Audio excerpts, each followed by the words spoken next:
Part 4, as you can guess. And if you haven't watched any of these videos before on me repairing a very tired but far from the end of its life Rover 45 with a lot more to give for the family that have owned it for 6 years now, and they do state it's the most reliable car they've ever had. Not surprising really to me or anybody else into Rovers or Rover 45s.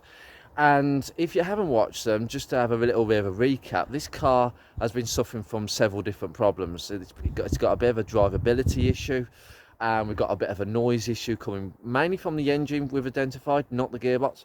We thought that the gearbox had a bit of an incorrectable issue, put it that way. Turns out the gearbox is actually working a lot better now since I did a fluid change in part 2. Part 3, we did a lot of earth cleaning. Not necessarily something that made a difference, but it certainly will make the car more reliable in the long term, and there won't be any issues there. It's about eliminating the cheap issues. Now this part, we have a big service kit that I've ordered. It's as I say, all this has been paid for by the owner, and I've offered to do all the work.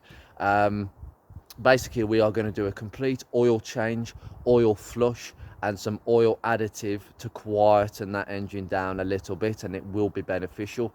We're going to complete a basic service, air filters, spark plugs, the usual stuff. If you're really not into like basic stuff and more complicated work, then this is really not the video to watch. But it's quite interesting to see what the difference will be before and after. Now there's something I have to show you before I even start working on the car. Now, I've just been busy setting up this morning, but there's something that I have to actually show you. Well, the first thing is we've got the service kit. So we've got some oil, we've got an air filter, we have an oil flush, which I've never used before, but this is going to go in very soon. We've got a fuel filter, we got an oil filter, genuine one. I've got some carb cleaner for clearing up. Some Denso spark plugs, standard spark plugs. I think a little bit less. I use platinum plugs in mine, but you know, we want to keep it cost conscious, and you just need new plugs. And we have some Lucas oil stabilizer. This stuff I've used before. It's utterly amazing, and this is what we're going to do today. It's a service for the engine, and it needs it. But the first thing I'm going to do, and this is something I've just done in the last few seconds, I've moved the car slightly back, but something really caught my attention when I turned the key, and I'm going to show you that now.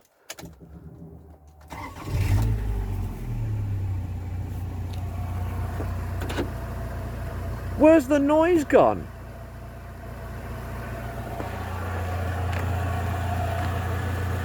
There's no noise. Unbelievable. Well, I say there's no noise. I've just jacked it up. There's absolutely no noise from this car whatsoever. I mean, I'm going to just get in the car and I'm just going to operate the gas pedal. Right.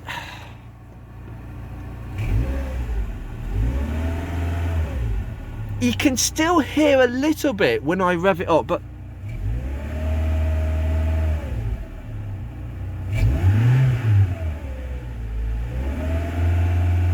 no way. That sound has quietened down completely. The owner has reported some noticeable improvements. We're still getting a little bit of over revving going on, which I don't think it's this, I think it's the engine. I don't think there's a sensor that's particularly happy, but the car has behaved itself a bit more consistently and there's been less issues. So I think the sound, it was definitely coming from the engine. But we did change the gearbox fluid. So are we on the path of maybe it was the gearbox and it's improved because the fluid has made the difference? I think it may have done, but I'm still convinced the sound was coming from the engine. It's extremely confusing. That is a heck of a lot better, but it's going to get a lot more better in a second. Right, so that is one heck of a surprise before we've even started. That is really weird, but we're going to press on. Right, bonnet up, overalls on, all my gear. Motor flush, we're going to start straight away today because most oil flushes will insist you just put it in through the engine oil cap, which is very stiff, strangely enough. Trying to get this off, there we go. Very stiff indeed. So yeah, cap off, and it's got a nice little rim pour on it. I was thinking I might use a tin opener to get this open. Yeah, so you tip this in and it should flush a lot of the gunk out. I mean, this engine's got a lot of gunk on it, potentially. The colour of the engine oil and everything, and maybe the odd inconsistent oil change, it needs it. This is a better way. Otherwise, I'm going to have to go through the habit of taking the sump off and everything, and I don't think the owner wants that, and I don't want to be doing that. Let's just keep things simple. And I've never done this before, so it's an interesting experiment. So, you know, it's all about testing products on this channel. So I'm just going to open this out and pour it straight into that engine. Then you start the car and you let it idle for half an hour. Do not drive with this in the system, because it's going to do a lot of things. Just put my oil funnel just in there, just to help get this in. And we've got the oil flush. I've just pulled it back. Now, this smells very interesting. It looks like engine oil, very thin, but it smells quite metallic. So we're going to put this potion straight in. There we go. Put the whole can in, every single last drop. There we go. Right. Okay. Cap back on. Right. Now we're going to start the engine, because obviously just let it idle.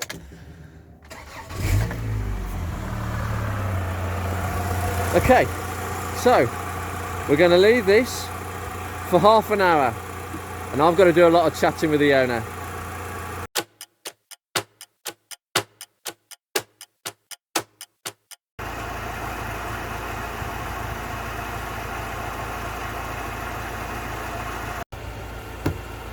Right, half an hour's gone. The engine is really hot. I can feel the heat coming out of here. The cooling fan has been kicking in on and off, which is good. The cooling system's good. So oil flush has done its job. Now let's stop the engine and drain the oil. Okay, so this engine can definitely hold its temperature. So it's been about half an hour, and wow, it's really hot. So just to get my fingers in there. Okie dokie. Right, okay, first up, just got to take this oil cap off, which is absolutely seized on blooming neck. I'll need two hands for that in a second. I just want to show you underneath the car, because I think we've got a bit of an oil leak going on. Yeah, so what's happening here, we've got a bit of a leak coming from, it's not the crank, so I can assure you, there's a lot of oil around here. It's definitely not. What's happening is it's coming from the rocker cover, going this way, coming sideways, and then travelling all the way down. But I can confirm what is in my hand is engine oil, not automatic transmission fluid. This is quite dry. There's been some that's gone around the edges, but the gearbox is dry. But we're now going to take that oil plug out, and I believe it's a 16 if I've got that correct. I'll find out in a second. I keep forgetting the size. And drain some very hot oil. This is going to need some carb cleaner. Okie dokie. Let's get this spanner in. Jesus Christ. Right, it's a 16. So it's a 15. Oh, that was hard. I think the oil has allowed the thread to actually go a little bit, so I'm just gonna, I can actually physically turn it in my hand. Blimey, this is messy. It's this blasted undershield in the way. I think I'll be able to get away with not moving this shield and get that oil filter off. I've got my oil filter removal tool, so I'm going to try and get in as best as possible. Excuse the poor filming. We've got the lucky bolt that we used for the transmission a few weeks ago, and I don't know what to expect when I take this off, by the way. I've really no idea. This feels hot now. Ow, ow, ow, ow, ow, ow, ow. Right, this is now coming nicely out. It's not even relatively leaking. This is not a good start. Usually it's leaking by now. What are we going to have in here? It's going to go down my sleeve. Always happens. Not too bad. That doesn't feel bad either. I can't feel grit. Lovely.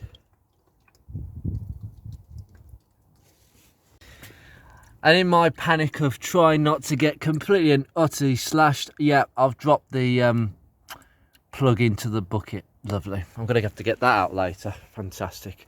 I didn't actually, well, I didn't completely take this off, but let's just make sure that there's enough gravity going in.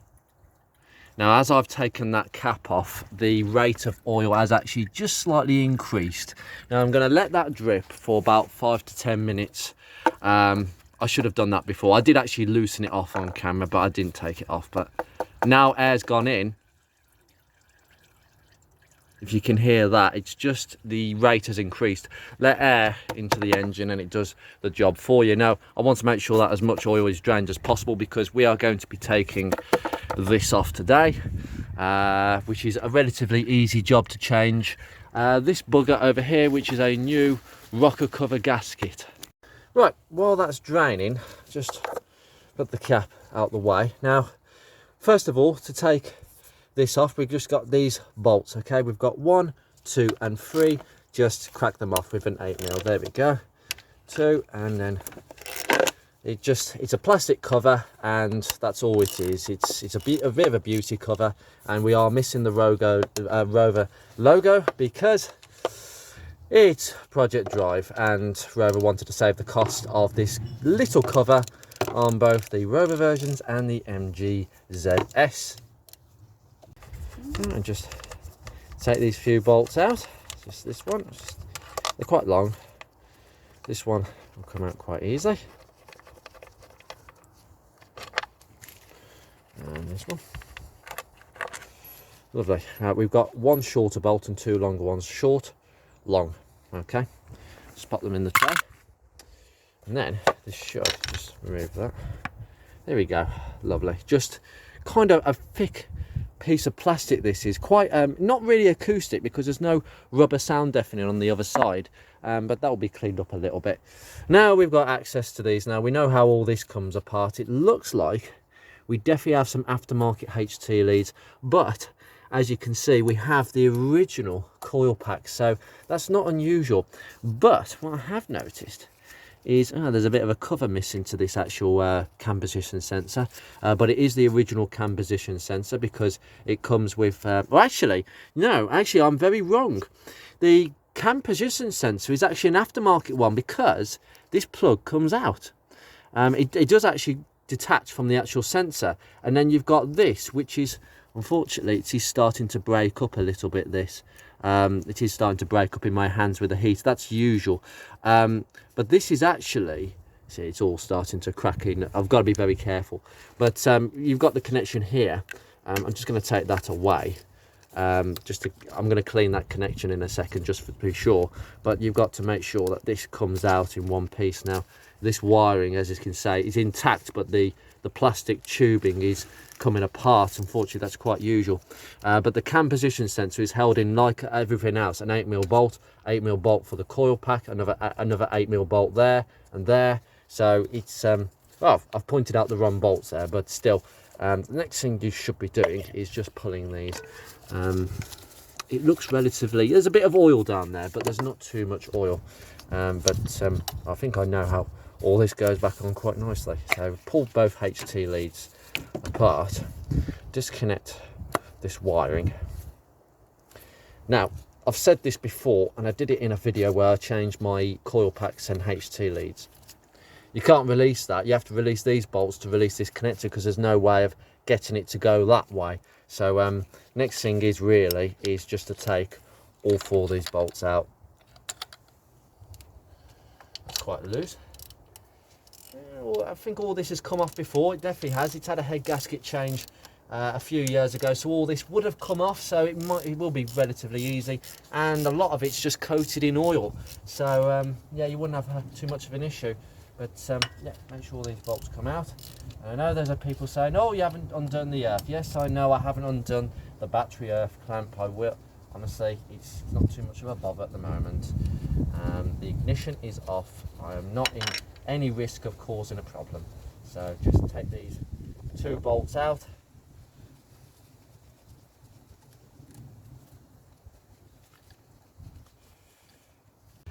Right, so we've got the 2 bolts up, so that can just pull out. Ooh, ah.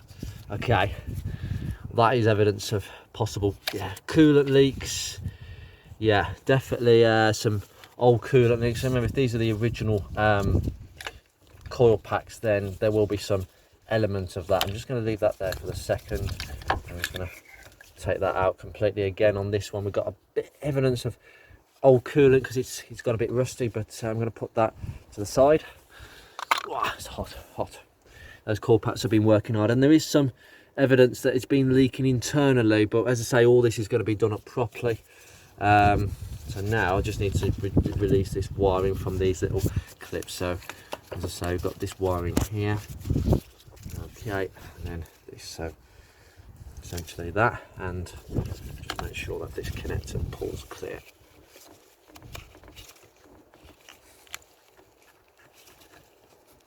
It doesn't want to come undone. I'm going to take that off on camera, so release that wiring and then remove all this wiring to the side. Right, so now we've got to undo this cam position sensor. As I say, this sensor is about £20 aftermarket, but this wire that goes to here is the link wire, and you have to buy this with the aftermarket one, because the original cam position sensor on the a lot of 25s and 45k series was basically a one piece. It was a sensor and a wire, and I've got the original on mine if you've not seen it before. So I'm quite lucky in that respect, because it's quite an expensive part to buy even without fitting it. It's very easy to fit, but the truth is it's quite expensive, and you can't, from what I can say, you can't get the originals no more. It has been superseded by this sensor and its separate link wire. Very expensive indeed, but definitely it's going to be worth me cleaning this as well. I bought some contact cleaner because I knew I was going to be taking a few things apart today. But just release the bolt. Okay, that's probably the same size as the rest. And whoa, my goodness me, look at the mess on this. That is choked in rubbish. That's not going to be any good. Yeah, that's definitely going to need a clean. I'm just gonna pop that there, and again, put the bolt in there to save all the bolts. Just put the core packs down there. Yeah, this probably needs a bit more servicing than I thought, but now we've got this. Now all you got to do is release these two. I suggest you just use some pliers. You can use your fingers, but I tell you, it's going to hurt.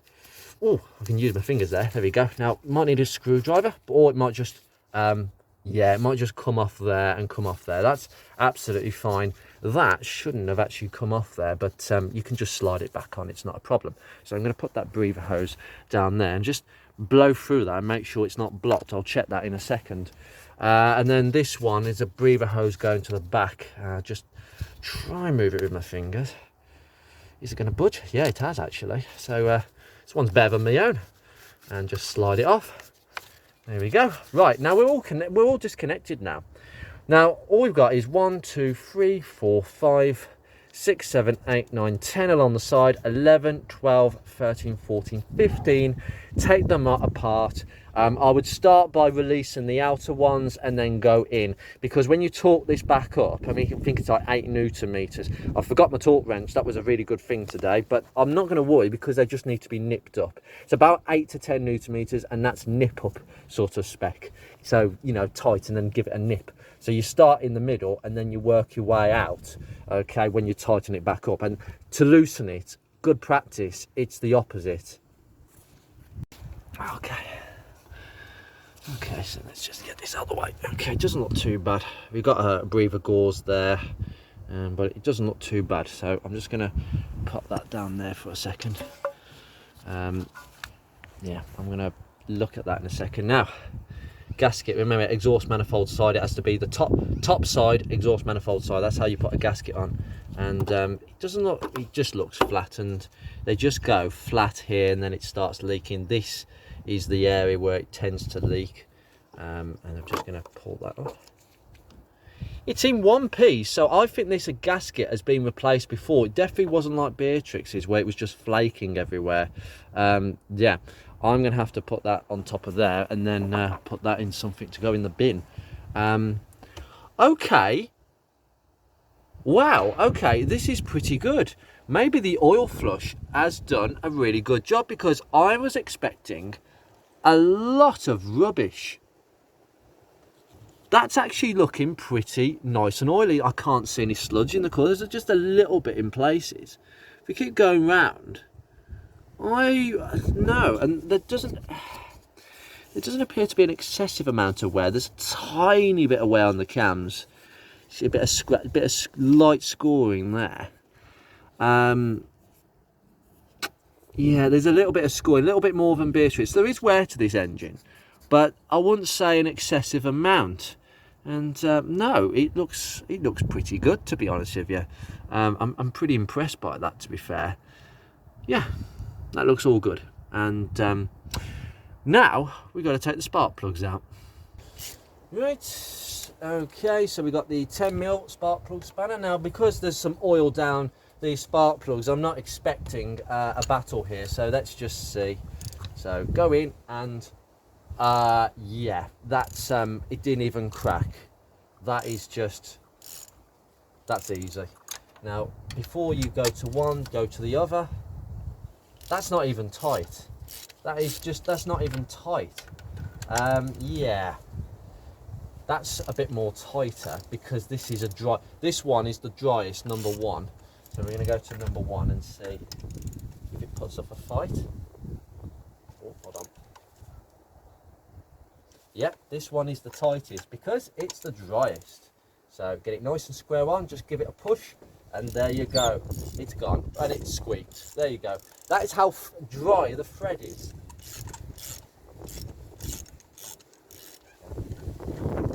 Okay. Wow. Dripping in oil. Wow. That is dripping in oil. Two of them have come out. I took that one out. That was wet. That was wet. That was dry. Now that one looks very, very dry. So we're definitely getting more of a leak on this side. But I suspect some of this is due to the actual sealing between the cam carrier and the head. Unfortunately, I can't solve that, because that means essentially, well, we could actually take more bits and pieces off, but that's a job for possibly another day. Yeah, that is just ridiculous. Right, what I'm going to say is, what's happened is, where this whole headpiece sits on, it's a big job actually. You have to take the cams out, but basically it's leaking oil between. There's like a join between these two pieces, and it's sealed with gasket sealer. I think it's called Hylamar, it's blue stuff. But they've used RTV, which can be a bit funny because they can sometimes block up the oil ways. I can see it's leaking in a couple of places. Hopefully a new gasket will cure the issue mostly, but I think you might have to accept, it's not a bad thing, that you may get oil leaking into the spark plugs, but only. The final one is out and it's absolutely covered in oil. But looking down there, what's happened is, unfortunately, I don't think it's something I can really cure on another day. You'd have to take the cams out, take the timer belt off. It's a lot of work, but basically the actual cam carrier, where it's sealed to the actual cylinder head itself, you're supposed to use Hylamar, which is what I used in the rebuild of mine, but it's actually been sealed with RTV silicone. And if you can see in there, the silicone is just leaking a bit of oil. I don't like it because it's potential to block up the oil ways to the hydraulic tappets, because the oil ways are really thin. They sort of go along here where this rib is on the other side. But you know, it's nothing I can really sort out, but hopefully the oil flush will help. And this is where the Lucas oil additive, oil stabilizer I should say, may help some internal leaks, and the certainly the rocker cover will cure the external. But it's all good. It's looking decent. So I'm just going to put this aside, and well, we're going to compare it to the others, because as I say, we've got number one, number two, which is very dry, number three, number four. So actually this one was more oily than I thought, but there is a more higher level of wear. That gap, that's definitely not yeah, that's definitely not the correct gap. That's more like 1.2 or 3 millimeters, and a K series should be on 0.9 millimeters. The spark plugs I've got in here are gapped to 0.9, and that's what I recommend. Although I've re-gapped Beatrix to 0.8, it tends to help a little bit. Obviously, the wider the gap, the fatter the spark, better for the emissions. But 0.8 is actually probably better for performance. But yeah, this one's a bit oily, but it's just gone a little bit, just on the tip, a bit of a wear, and the gap is huge. This will definitely benefit the coil pack, because I've said this to my Ford Focus on my Ford Focus videos. If your spark plugs have worn so much that the gap is huge from what it was previously, that is going to mean the spark is going to have to jump further. Therefore, the coil packs are going to be working harder, and that might result in coil pack failures. And it certainly has done on Mark 1s and Mark 1 Focuses, and Rover 45s are no different from any other car. It's just best for the coil packs that you sort this out with new plugs and service the car. Servicing the spark plugs helps the coil packs last longer. In the meantime, new air filter, fantastic. Just take the clips off the old one. Come on. Anybody can do this. Oh, if you can get the clip off, that is. That's a bit stiff. Oh, goodness me. There we go. And back one, and lift off. Wow, okay. So we have old one versus new one. This is the back side that gets dirty. We'll put the new one in. Put the new one in. Just make sure it's nicely seated on the inside, and just click it back on. You might need two hands for this, because it might actually try and fight you initially, but should be okay. So that's another job done, and you know, we've got to make sure that the engine breathes properly. That's the idea, because at the end of the day, a combustion engine is an air pump. It is an air pump. We call it a gas pedal. It's an air pump. You're letting air in. It's the biggest kind of air pump ever. Right, for obvious reasons, to undo the filter, now what we've got to do is release the fuel pressure. All you need is a 19mm spanner, and I believe it's either 14 or 15. I haven't got either today, which is stupid of me. So what you got to do, I've got a 9/16 Imperial, which I had in the boot of my car just as an emergency, and it fits really snugly on that nut. So what you have to do is hold this spanner and then unloosen this nut against each other, and what happen is it will just release the pressure. Just slowly undo it. There might be a tiny bit of fuel, and then the pressure has been expelled. You might realise, I wonder why I'm gasping for air. It's because of this. I don't think this filter has ever been off. I think it's either the original or very close, because I've had to, I literally could not break it with a 14mm spanner and a 19. I did manage to find a 14mm spanner and the 19 at the bottom. And oh my God, that nut is seized on penetrating fluid and pressure and a bit of hammering, nothing. I had to get the good old fashioned locking pliers on to actually turn it. Oh my goodness me. I don't know what the bottom's going to be like. I've got to do the bottom one, but oh, Jesus Christ. That is just something else. So now I can get the spanner on. I was just starting to slip, and that's when you have to stop, because otherwise something like that could be very expensive. So now I can get the correct spanner and finish it off. In fact, I don't even have to move it now. So yes, perfect. That will move very nicely. Now, before you unloosen that, I would suggest you try and loosen the bottom one. It's going to be difficult with access, so I'll try again with the spanner, and if not, we'll just go to the locking pliers. I won't film that, but it's a repeat procedure of the above. It's just under here where my finger is. Right, we've got a new one, so just take the caps off. Now, it's important, I mean, it says on the back here, low torque design installation, assemble and tighten the fuel line to filter fittings to a maximum torque of 17 Newton meters while holding the filter stationary with a second wrench. How is it possible to actually measure the torque with a spanner? Is there any such thing as a torque spanner? I don't know. I don't think so, to be fair. But we make sure that the arrow is pointing up, because this comes from the tank and this goes to the engine. So we must put it in like this and just push it in. There we go. Now, the trick is you've got to try and get this bottom line into the position. There you go. The actual union has gone in, and just tighten it sensibly to the right if you can. Now this is going to require 2 hands. Make sure that this union down here does start to catch on the thread, and do it by hand and do it gently. If it's starting to catch, go back, maybe use a spanner, but make sure you get it nice and straight. Righty tighty. Remember, it's the opposite because you're coming from the back side, so you're turning it this way. It's going up rather nicely. Now obviously when it butts up and it stops, there you go. Now trick is to do the other side. It's far easier than what it was on mine. Mine played a real ball. Now just make sure you get the thread seated. And is it going in? Yes it is. It's nice and free. Wow, this is far better than mine. That was really easy. Now all you need to do is tighten up the unions with the 2 spanners you used to undo. Not overly tight, just tighten it enough, and we'll move on to the next job. Right, back down here, get the filter off, come on. Oh God, this is so tight, excuse me. Oh God, this is tight. It's just started moving. My God, that is really tight. They haven't put oil in this O-ring.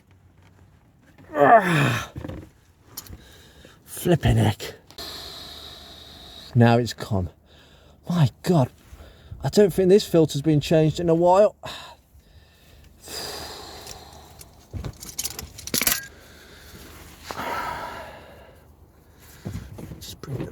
Just bringing the bowl down a little bit, just want it to direct into here, because this is going to be messy.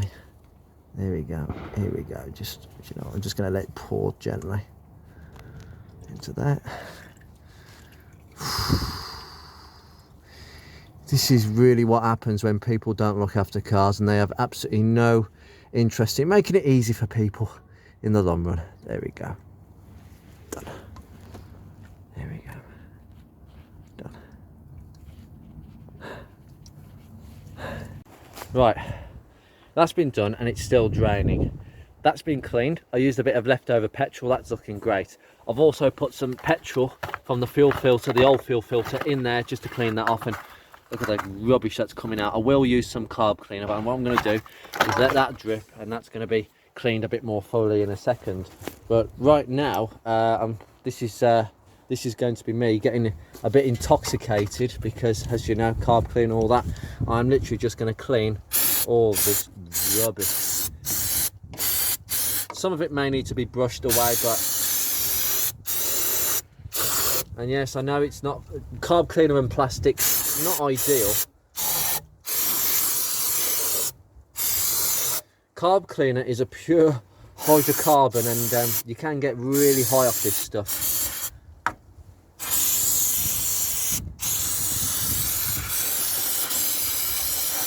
Look at that.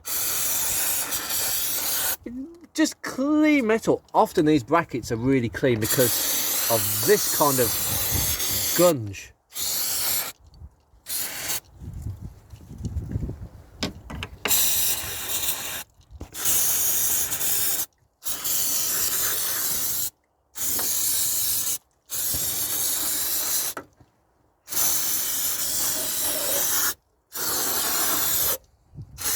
Make sure all the mating surfaces are nice and clear.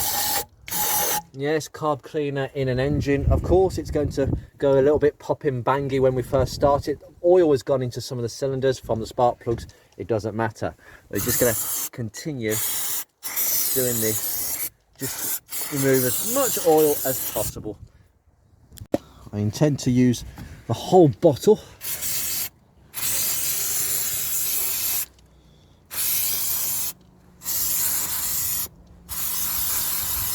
Ow! And then the wind blows some in your eye, but look at this. Now I'm going to move this bowl just slightly further this way. Look at all this mess.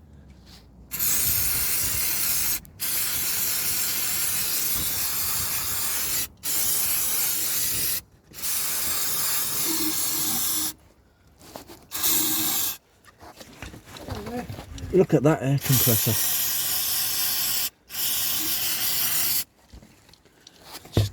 Absolutely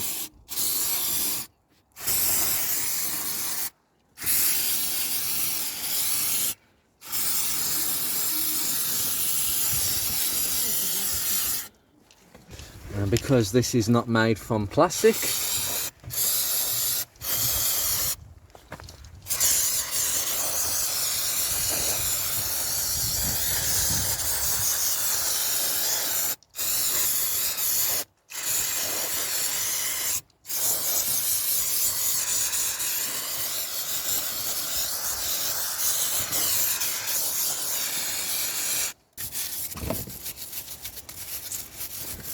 oh God, you gotta use presents when you're giving presents. Actually quite a good brush this is.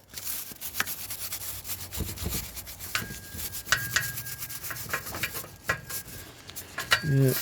The thing is, why am I cleaning this? Well, it looks nice when it's clean. It's a nice thorough job, and you'll know instantly if there's any leaks. Whereas if you don't clean the leaks up, how are you going to know that the work you've done has been successful? That's my point.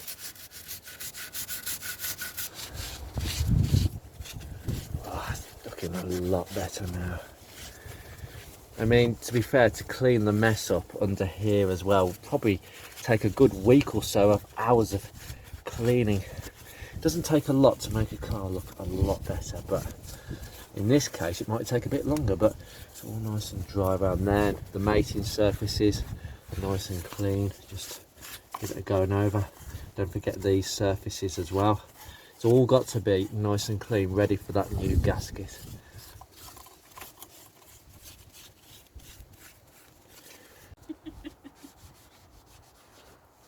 Do seem to have a problem with cleaning. Once I clean, I can't stop. It's not my car, but I want to make it really nice. What is wrong with me? Some serious disease that I have. Look at all this. It's all coming up really nicely under the bonnet.